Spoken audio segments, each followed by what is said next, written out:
This is a story about a man named Naaman. And what we will see here is that he's got a problem. It's not a so apparent problem that's debilitating him, but it is a problem. In fact, if not, it will grow to be a problem. There's so much about his life that is going on right. His leadership, his success, his esteem, his wealth, his power, his position. Let me just look at the first couple of verses. Now Naaman was the commander of the army of the king of Aram. He was a great man. We learn a lot about him. He was a great man in the sight of his master. That is to mean the people over him had great esteem for him and was highly regarded by the people underneath him. Because why? Because through him the Lord had given victory to Aram. He was a valiant soldier. He had everything going for him except one thing. One thing that he may have actually never exposed to people.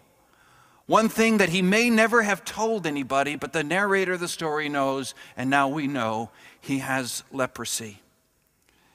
Now, this is essentially a mascot. Naaman is a mascot. He's somebody that every one of us here could identify with. Because why? Because he has it all together, and yet literally his life is falling apart, if you get what I'm saying. On the outside, he's got all the esteem and all the success, and we learn later he's got incredible wealth, gold, silver, 10 sets of clothing he's willing to donate, but he has leprosy. Now, we don't see leprosy in this day and age. We don't see the impact that it makes on a person's life. We don't see how it kind of spreads over their whole life and reduces them to what one preacher called just a pile of pests, a loathsome lump. Listen to what leprosy is. One doctor wrote this: the hairs fall from the head and the eyebrows. The nails loosen, decay, and drop off. Joint after joint of the fingers and toes shrink up and slowly fall away. The gums are absorbed and the teeth disappear. The nose, the eyes, the tongue, the palate are slowly consumed. The disease turns a man into a mass of loathsomeness, a walking pile of pests. If you listen closely to the words I read from the Gospel of Mark, you know that this man who had leprosy in the New Testament, who came to Jesus, came and begged him. Begged him. He was in the position where his life wasn't altogether at all. Not only, did he have leprosy, things were so bad, it says he knelt before him. Now, you all kneel, but do you ever kneel before him? I mean, really get in your heart on the ground and beg for something from God. No, Naaman isn't in that position yet. He's in what I would just call the North Dallas position, the Plano position, the Frisco position, that everything around him looks great, but you get beyond and you see there's some secret deep within. When Fran and I moved here 23 years ago, I drove the neighborhoods and I kept seeing these subdivisions would have contests for yard of the month. I don't say anything about it. Maybe you've won the yard of the month. I never have and I never will. I felt like I just don't fit in with these people. I mow my lawn. I don't manicure my lawn. There's no way I'm going to fit in. But as we came to this community and as we opened up the doors of these homes and the people of Richardson and Allen and Plano and North Dallas and Frisco, as people started letting me into their lives, I saw, no, I can relate to these people. They're not perfect. They have secret, sometimes silent problems that no one knows about but them. Maybe she's got a drinking problem. Or, this is a kind of a typical week or month for a pastor in Plano.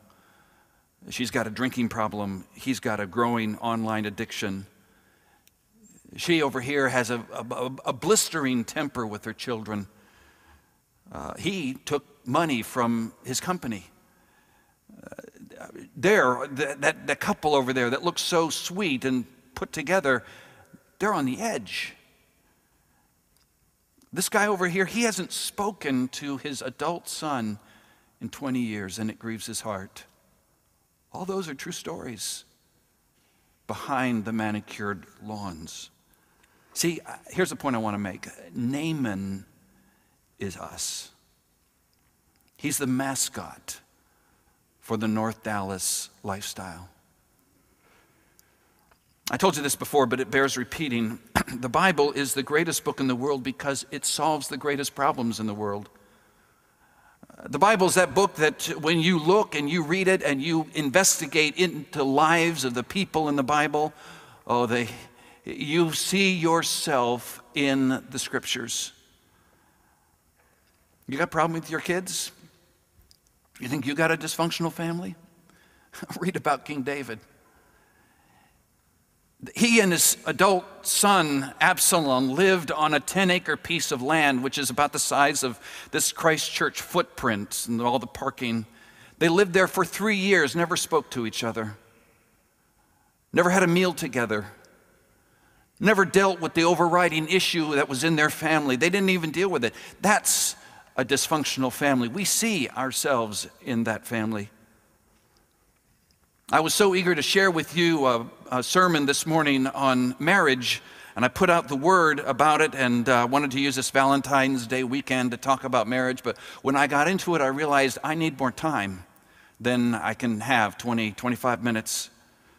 I need to have a talk about sex. I need to have a talk about relationships, and I need to use graphic terms that I frankly would never use on a Sunday morning, and we're going to choose a special day soon to have that talk, a workshop that I can do. But I want to tell you what my source book will be, the book I'll turn to for all the ideas that I have about sharing about marriage, the Bible.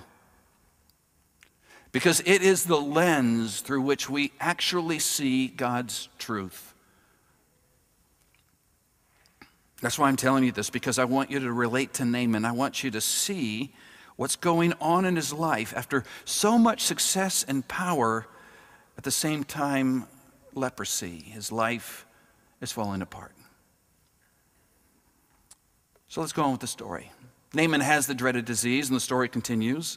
A slave girl, one that he's captured in one of his conquests, who is the maid, the live-in maid with the family, she says, I know somebody. I know somebody that might help my master. There is a prophet in Samaria whose name is Elijah.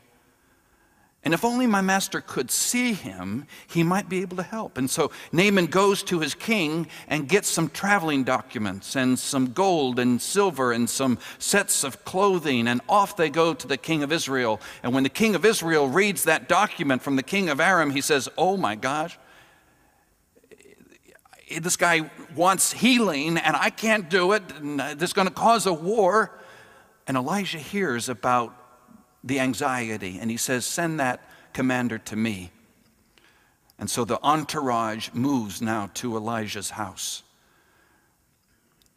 And Elijah sends his messenger out to Naaman, almost cavalierly, and he says, tell Naaman to go jump in the lake. Literally, go jump in the River Jordan 7 times, and it'll be done. And there was the answer right in front of him. But did Naaman take it? No.